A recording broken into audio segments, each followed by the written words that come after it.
बिस्मिल्लाहिर्रहमानिर्रहीम। आप देख रहे हैं डीडीपी एनालिटिका। आज हम बात करेंगे हिंदुस्तान और पाकिस्तान के दरमियान लड़ी जाने वाली जंगों के बारे में।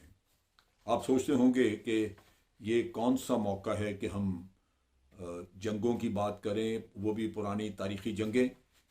लेकिन ये मौका इस तरह पैदा हुआ कि मैं जो अपनी वीडियोस लोड करता रहता हूँ वक्तन फ़वक्तन, उसमें बाज़ औक़ात बड़े ऑफेंसिव किस्म के रिमार्क्स लिखे होते हैं भारतीय नौजवानों ने या भारतीय लोगों ने जो कि उन वीडियोस को देखते हैं। तो इस किस्म के रिमार्क्स होते हैं जो वाकई मैं समझता हूँ शर्मनाक होते हैं और उसमें अखलाकियात की कमी होती है। लेकिन उन चीज़ों पे तो मैंने कभी ख़ास तवज्जो नहीं दी। लेकिन एक रिमार्क मैंने कल अपनी एक वीडियो पे देखा जिसका मैंने सोचा कि उसके बारे में कुछ जवाब देना ज़रूरी है। ये एक साहब हैं, गालिबन गोपाल साहब नाम है उनका। उन्होंने ये लिखा हुआ था कि आप बातें करते हैं इधर उधर की, कभी कोई आपने जंग जीती भी है? ख़ास तौर पे भारत के हवाले से, हमारी जंगें तो हुई वही हैं। तो मैं आज उनको बताना चाहता हूं कि हमने जंगें जीती हैं। एक 1971 की जंग जो पाकिस्तान ने एक तरह से आप कह लीजिए कि हारी, जिसमें हमारे 30,000 फौजी थे मशरकी पाकिस्तान में और भारत की फ़ौज 4.5 लाख थी। खुद इनके जो उस ज़माने के चीफ ऑफ आर्मी स्टाफ थे उनका बयान है, करण थापर के साथ उनका एक इंटरव्यू है जिसमें वो बता रहे हैं कि 1 और 15 का तनासब था। अगर पाकिस्तानी 1 था तो हमारे 15 जवान थे वहाँ पे। तो 4.5 लाख आर्मी, 9 महीने की तैयारी और बांग्लादेश के लोगों को ज़हनी तौर पे बगावत पे उकसा के पूरे 2 साल में और फिर उनको लड़ाया। तो पाकिस्तान की 30,000 की फ़ौज जो थी वो दर हकीकत बांग्लादेश की मुक्तिबानी जो कि लाखों की तादाद में थी उनका मुकाबला कर रही थी, 4.5 लाख भारत की फ़ौज का मुकाबला कर रही थी। और अपने असल वतन से पाकिस्तान, जैसे मगरबी पाकिस्तान उसे कहा जाता था, उससे 1200 मील दूर ना कोई ताल्लुक, ना कोई वहाँ से या यहाँ से उनको कमक भेजी जा सकती है। उस बदहाली के शिकार में और फिर एयर कवर चंद जहाज़ थे, मेरा ख्याल 6 या 7 जहाज़ थे वहाँ पे हमारे, जिन्होंने उन हमारे 30,000 ट्रुप्स को सपोर्ट दी। इन हालात में भारत के साथ कौन था? भारत के साथ सोवियत यूनियन उस वक़्त था। इन्होंने उससे माहिदा किया हुआ था 20 साल का स्ट्रेटजिक पार्टनरशिप का, जिसका नाम इन्होंने फ्रेंडशिप वगैरह रखा।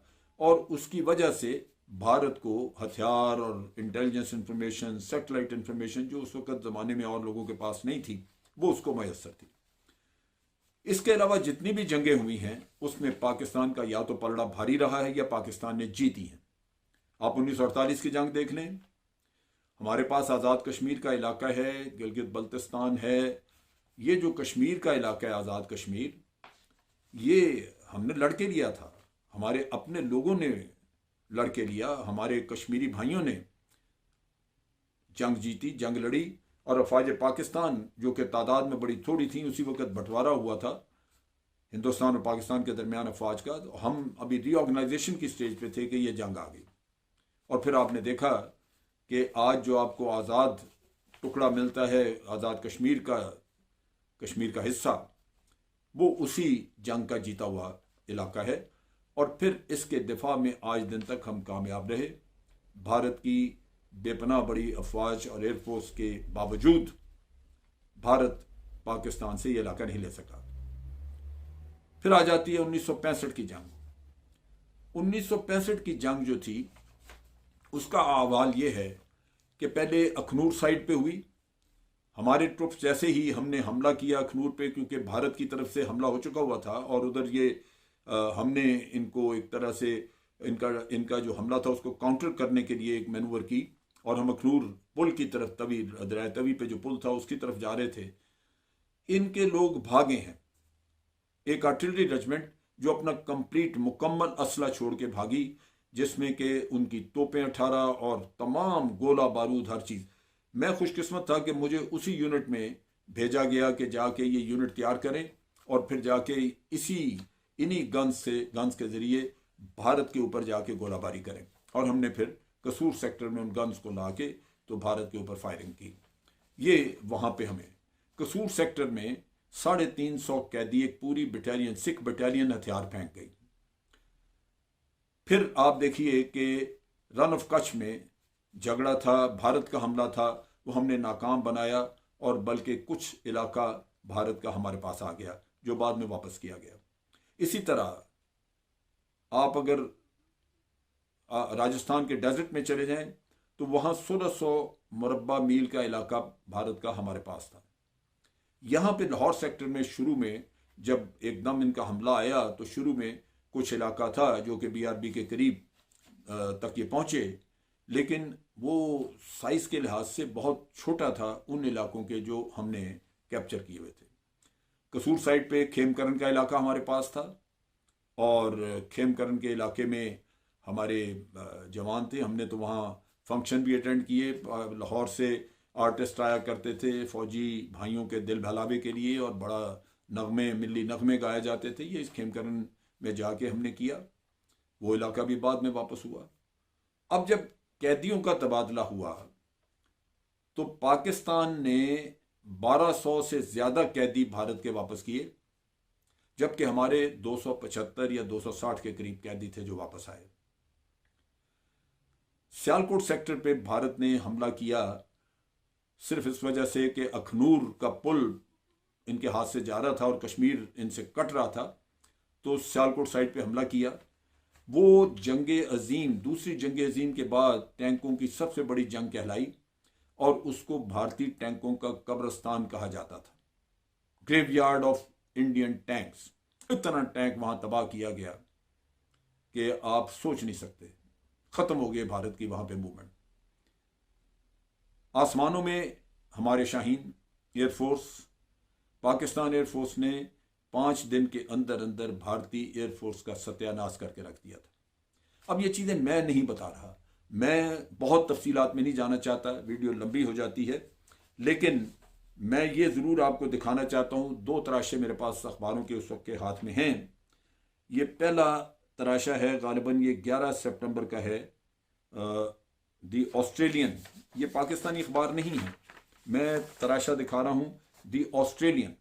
और ये तराशा जो है ये बताता है biggest tank battle since world war 2, Pakistani victory. यानी ये अगर आप देखें तो इसमें आपको नजर आएगा बिगेस्ट टैंक बैटल और ये विक्ट्री आपको नजर आ रही है। इसमें थोड़ा देखने में उल्टा है, लेकिन बहरहाल पढ़ा जा सकता है। ये अखबार है दी ऑस्ट्रेलियन। अब इसमें दूसरा अखबार था दी गार्डियन। अब गार्डियन जो है वो ये कहता है पाकिस्तान रैटल्स इंडिया। तो बात ये कहने की है कि भारत में झूठ, उनके हुक्मरान, उनके सियासतदान और कई उनके मिलिट्री लीडर जो हैं वो झूठ बोलते हैं। इनको चाहिए कि बाज़ अच्छी पुरानी किताबें हैं उस वक्त की वो पढ़ें। मेजर जनरल लक्ष्मण सिंह की किताब लिखी हुई, जो कि उसका गालिबन नाम था the missed opportunities most probably, उसमें वो बताते हैं कि इनके लाहौर साइड पे इनके जो GOC थे मेजर जनरल नरेंद्र प्रसाद, वो किस तरह भागे वहाँ से, अपनी जीप छोड़ गए। उसमें उनकी डायरी थी, वो भी पाकिस्तान के पास आई। अगले दिन रेडियो पाकिस्तान से उस डायरी के इक़्तिबासात पढ़ के सुनाए गए। इसी तरह अगर आप ये थोड़ी तारीख पढ़ें मुख्तलिफ सिख बटालियंस की तो आपको पता चल जाएगा कि खेमकरन में किस तरह हथियार डाले गए। तो कहने की बात यह है कि आप झूठ सुन सुन के अपने आप को झूठी तसल्लियाँ दे लें, खुशियाँ मना लें, जो जी चाहे कर लें, लेकिन हकायक हकायक है। वो कारगिल की जंग से मुतल्लिक हों, 1965 की जंग से मुतल्लिक हों या 1948 की जंग से मुतल्लिक हों, पाकिस्तान ने या तो भारत को शिकस्त दी या ऐसी जंग लड़ी जिसमें कि पलड़ा भारी रहा। जंग का बैलेंस हमेशा ट्रुप्स के हिसाब से, वसाइल के हिसाब से, हथियारों के हिसाब से ये हमेशा भारत की फेवर में था। पाकिस्तान एक छोटी फौज, थोड़े हथियार, लेकिन उसके बावजूद 71 की जंग के अलावा जो कि लड़ी गई हमसे 1200 मील दूर, बाकी हर मौके पे पाकिस्तान ने बेहतरीन दिफा किया, भारत का बेपनाह नुकसान किया और 65 की जंग तो तकरीबन जीती थी। उसके अलावा अफवाज पाकिस्तान की इस मुल्क के दिफा के लिए बेशुमार कुर्बानियाँ हैं। ये वतन हमारा है, हम इसी के लिए ज़िंदा हैं, इसी के तहफ़्फ़ुज़ और इसकी हिफाजत के लिए ज़िंदा हैं। लिहाजा इस चीज़ का कोई मलाल नहीं कि हमें कितनी कुर्बानियाँ देनी पड़ती हैं, कितनी जानें निछावर करनी पड़ती हैं इस वतन अजीज़ पे। ये हमारा अपना नसराना है इस सरजमीन के लिए, और इंशाअल्लाह आइंदा भी दिया जाएगा, लेकिन इस मुल्क के ऊपर कोई आँच नहीं आने दी जाएगी। पाकिस्तान जिंदाबाद, अफवाज पाकिस्तान पाइंदाबाद।